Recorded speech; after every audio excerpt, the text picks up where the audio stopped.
And we are live. Hey guys, this is Ruben from Dub, and we are going to get into a very interesting topic here. This is so relevant for leadership, for personal branding, for marketing, for content, for social media. It really is a DNA thing. So we've got an expert on the subject matter here. And Kyle, let's get into this topic. I also wanted to introduce my daughter, 2 years old, Gia. So she'll be joining us as well. But let's get into this topic of differentiation.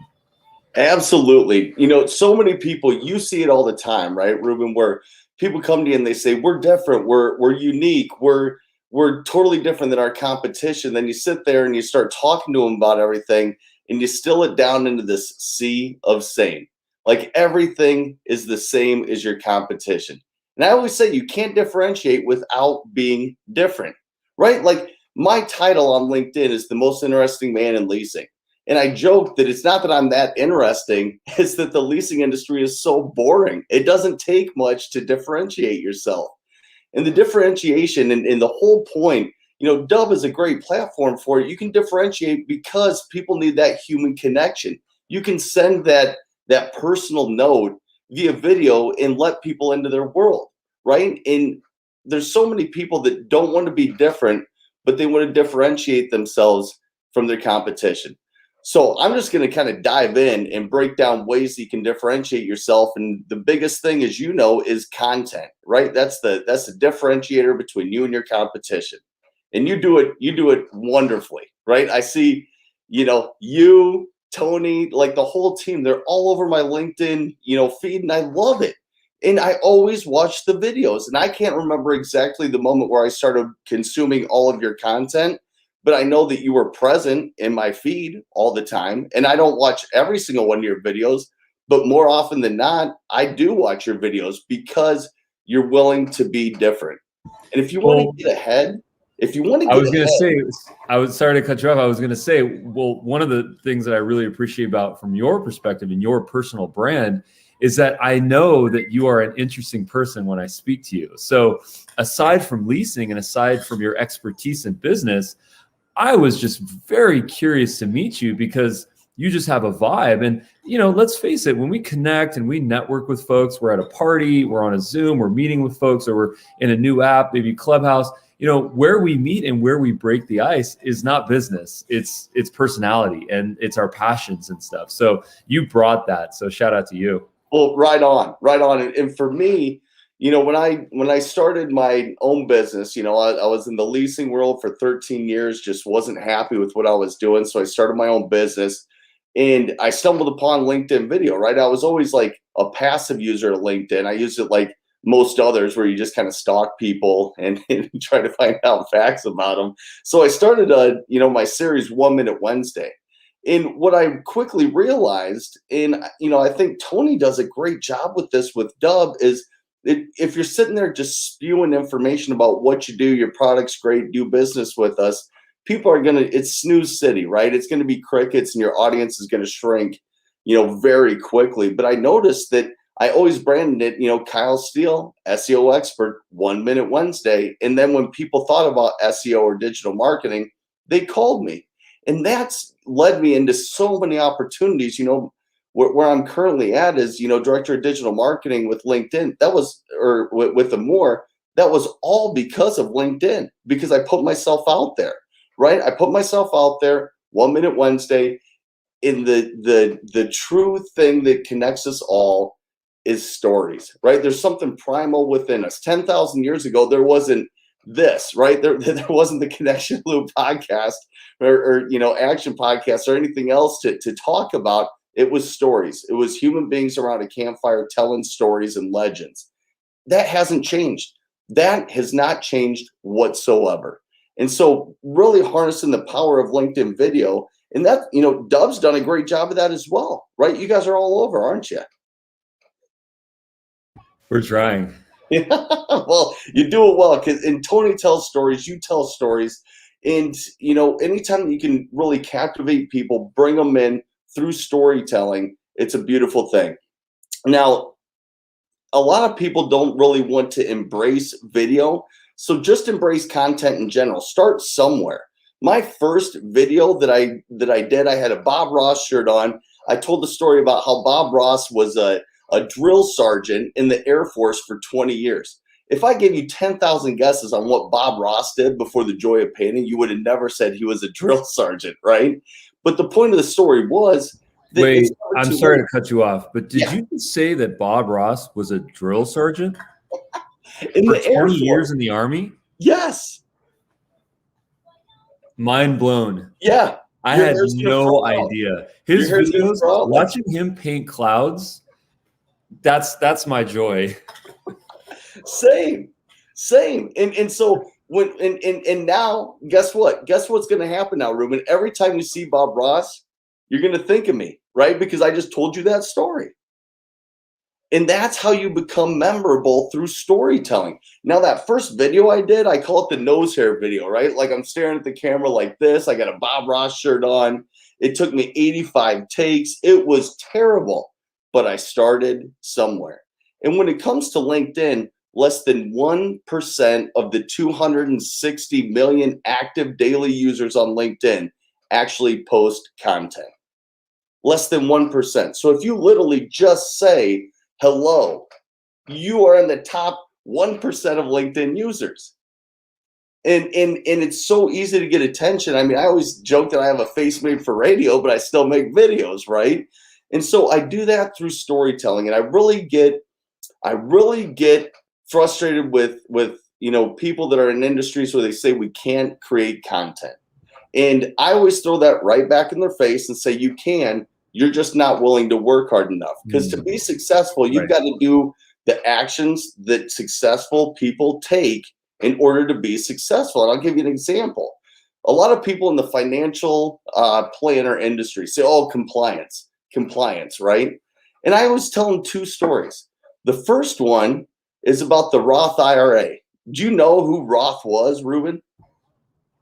No, nobody does, because nobody talks about who Roth was. So Senator Roth went over in the 90s over to Germany and Japan. He was figuring out that a lot of Americans, young Americans, were not saving at nearly the clip that Germans and Japanese and the rest of the world was. So, of course, American ego, we got to be the best. We got to do it better. He comes back and writes legislation that you get tax going in at your low tax bracket. Then when you retire at your high tax bracket, then you don't have any taxes taken out. And that's how the Roth IRA was started, by a senator who cared, and it was part of the act in the 90s with Clinton and everybody else, right? Now, that's one example. The other example is, why is a 401k called 401k? Well, one rich dude didn't want to pay taxes, so he had his accountant start a 401k for him, and that became part of the tax code. Now all of a sudden, it's a 401k, and every business in America uses it. Those are the two most popular retirement savings plans. And now, here's the bad news for every financial advisor out there. They're going to think of me and not them when they think of a Roth IRA or a 401k, because I just told two compelling stories. At least I hope they were, as much as they can be in the financial industry, right? But if you're telling compelling stories and really bringing people in through those stories, they're going to remember you, right? There's so many people that the guy who created Flaming Hot Cheetos, that's my favorite 1 Minute Wednesday ever, right? And the guy who created Flaming Hot Cheetos was he was a janitor with a fourth grade education at a Frito-Lay plant. And the CEO says, act like an owner, act like an owner. Well, he was Hispanic, and he said, we're really not catering to the Hispanic population out here in California. So he followed around, one of the salespeople, and it was plain Lay's, plain Ruffles, plain Cheetos. He took a little bit, I think it's called elote, that's on Mexican street corn, that spice. He put it on undusted Cheetos, made Flamin' Hot Cheetos, and now the dude's the VP of emerging markets at Frito-Lay, like $4 billion later, right? And now when you eat Flamin' Hot Cheetos, you're going to think probably of that story, right? So there's just so many ways to create content and differentiate yourself. Like, go look at what your competition's doing. Do the opposite. Do something different, right? I mean, in I look at Dub, right? And I've used Dub, and I love Dub because, and I know this isn't a plug Dub by any means, but you're doing something different. You looked at from a salesperson's point of view. at least from my perspective, on how to make their lives easier. And it integrates with everything. Because what's the number one thing your sales leader always talks to you about? Updating the CRM, right? You're doing all this stuff. And I always say that CRMs were created for the sales manager, not the salesperson. With Dub, it's created for the salesperson to make it easy. So all you have to do is connect with your audience. That's all you got to do. So many interesting things that you mentioned here. A couple of takeaways that I have. Number one is the idea of association.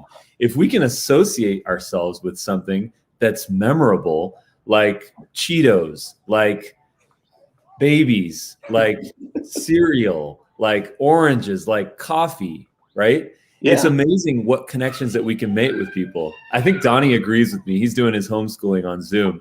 I think he agrees with me. But those associations, that's what makes us human. And I think that too many years we got stuck. We got stuck. Associate me with dinosaur sounds.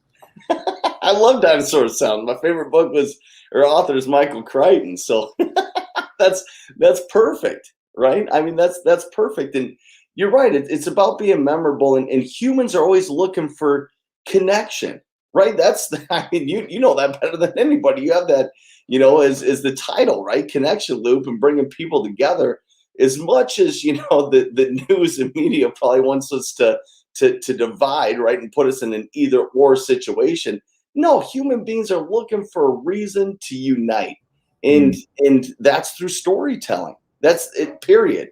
And, if I can, like, I literally have, a ton of content up there, Larry King's mic. That's one of my subjects that I'm going to talk about on 1 Minute Wednesday, right? Like, content is everywhere. And Ruben, you're a product of this, as well as is Tony and a lot of people, where when you start creating content, you notice that you start thinking in content. How can I use this? And how can I apply this for my audience, right? And I thought, okay, I'm going to start 1 Minute Wednesday. What am I going to talk about next week? And now I have a list of 30 things that I can talk about. They're not fully, some are vetted out, some aren't, timely on the topic, but I know. And so you start thinking in terms of content. Do you find yourself doing that as well when you're talking with people? I've gone through a couple of unlocks in my life. So number one is the realization that no one is out there to judge me. I am who I am. If people want to connect with me, they can connect with me. If they don't connect with me, the algorithms solve that problem.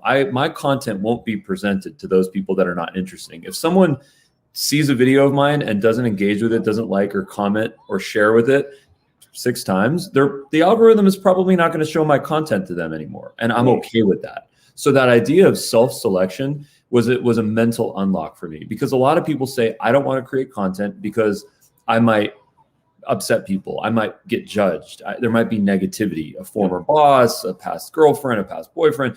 There's always a person out there that you just don't really want to connect to, or that's not going to connect to you. So I think that's okay. That problem has been solved. Yep. Number 2 is this idea of I don't know what to say, content calendar. What do I say? And what's interesting is that once you overcome the confidence hurdle and really put yourself out there, people start to listen. People start to ask you stuff. And my question for you that might fuel your next piece of content is, how did you acquire your confidence? Because the thing that I've noticed with public speakers, keynote speakers, people that are on stages and people that write books and do amazing things is that they've often gone through some of the most trauma in their lives. They've been failed. They've lived in their car. They've been homeless. They had speech impediment problems. The beautiful young lady that we saw speak, she had a speech impediment problem, and now she's speaking in front of hundreds of millions of people. It's amazing what can happen, when we unlock ourselves and we overcome confidence hurdles. So those are some of the realizations that I had. And I think that now that I'm into a flow, people ask me questions. So they might say, well, how do you do this? Or how can we do that? And then that becomes my content. And quite frankly, I feel a little bit more humble if I'm serving someone, with a question that they have and creating content around that, not just saying what I want to say.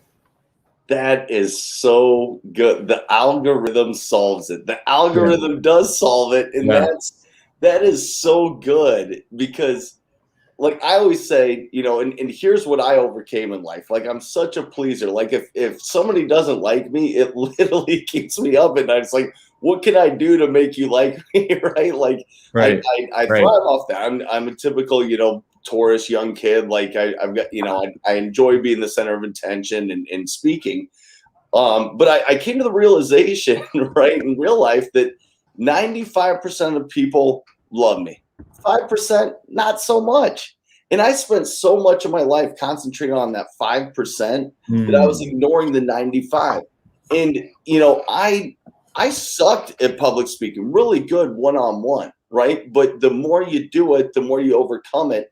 And something that I've learned is you know, because we're no spring chickens, Ruben, right? We look good, but we're no spring chickens here. And you know, really the difference between anxiety and nerves, it feels the same, right? And I know if I'm anxious, I'm just excited. I'm not nervous. I'm prepared, right? The difference between being anxious and nervous is when you're nervous, you're unprepared, or you have something, the unknown, right? And so anytime that I get up and speak, whether it's 10 people or 100 people or 200, right? Like I recorded a 1 Minute Wednesday live in front of an audience of 300 people. That I knew, right? You just go back to your confidence that I've done this before. I know what I'm doing. And it's flattering, right? When people come to you and ask you questions like they're doing, it's flattering. It's like, wow, like 4 years ago, right? 4 years ago, I wasn't on Facebook. I was barely on LinkedIn. I had no presence whatsoever.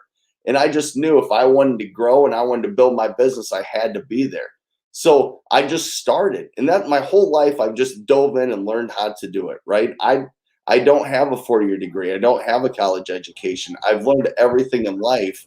And is you're an example of with parenting, like there's no handbook on parenting. You just dive in and you hope you're doing it right. And I always say, growing up, you think parents have it together, and then you become a parent and you're like, we're all the same morons at a PTA just trying to figure this thing out, right? Like Absolutely. we're here. Absolutely. I know half of life is showing up. I'm here. I'm gonna be present. Right. You know, so Well, half of life is showing up, and 80% is how we respond to stuff, right? yes, Those are totally. And the numbers. yeah, and so when it comes down to it, you know, I just can't encourage people enough to just start somewhere, because your biggest fears with content, and especially with video, is it's going to go viral and it's going to get 1 million views and everybody's going to make fun of you. Well, you know what? You're probably going to get a couple hundred views your first time, and you're going to get an influx of love from people that you haven't even heard from. And now, 3.5 years later of doing 1 Minute Wednesday, what fuels me, like you said, you're serving others. You're serving others like you're doing right now with that beautiful daughter of yours. You're serving others. And for me, every single week, I get 3 or 4 people that message me, you know, at a minimum, that say, thank you. I really needed to hear that this week. I really am going through some things and I needed to hear that. Or this advice has really helped us. It sparked a great conversation with our sales and marketing team. Whatever it is, like that's what fuels me, you know, because people get consumed in views and everything else. There's people on LinkedIn who have 100,000 followers and their content gets 1 like, right? It's not about views. It's about engagement and engaging with your target audience, and really learning that, you know what, in order for me to differentiate, I've got to be able to speak to different audiences each time that I'm out there. Who is the one person that I'm speaking to right now that I want to connect with so that they're going to engage with our content? And I look around at the people who've had success on LinkedIn. They do a beautiful job of that, right? They're connecting with their audience. They have their audience top of mind. And others, I don't know what they do, right? I don't know why we're putting out that video, but the point is, start somewhere. Just start somewhere, and that's what you did, right? Now, like I always, anytime you're in my feed, I stop and I listen. Right now, some topics resonate, some don't, but I always give you a listen. I always give you a view. Tony, same thing. Engaging with your target audience. So love that, Kyle. Where can folks connect with you? How can they learn more about you and your business? Yeah, LinkedIn. LinkedIn's my jam. Like that's where I spend a good portion of my day. Anybody in sales, if you're not actively using and posting on LinkedIn, you're losing out on sales. You just are. And one thing I subscribe to, Ruben, is everything works some of the time. Nothing works all the time. So your content makes your cold calls better. Your emails make your content better, so on. So connect with me on LinkedIn, engage with me on LinkedIn, and tag me in your post. If you need somebody to be a fan, I'll be your biggest fan on that first post. Just say, I watched Kyle Steele. You know what? He's got a face made for radio. I can do it better than him. And you're probably right. Well, Kyle, thank you so much for the time. I mean, this was such a tremendous message for people to hear. Really appreciate your inspiration, your motivation, your validation, man. Keep it coming, because I am a fan of you. Thanks. Likewise. Thank you. Cheers, Ruben. All right. Hey, thanks.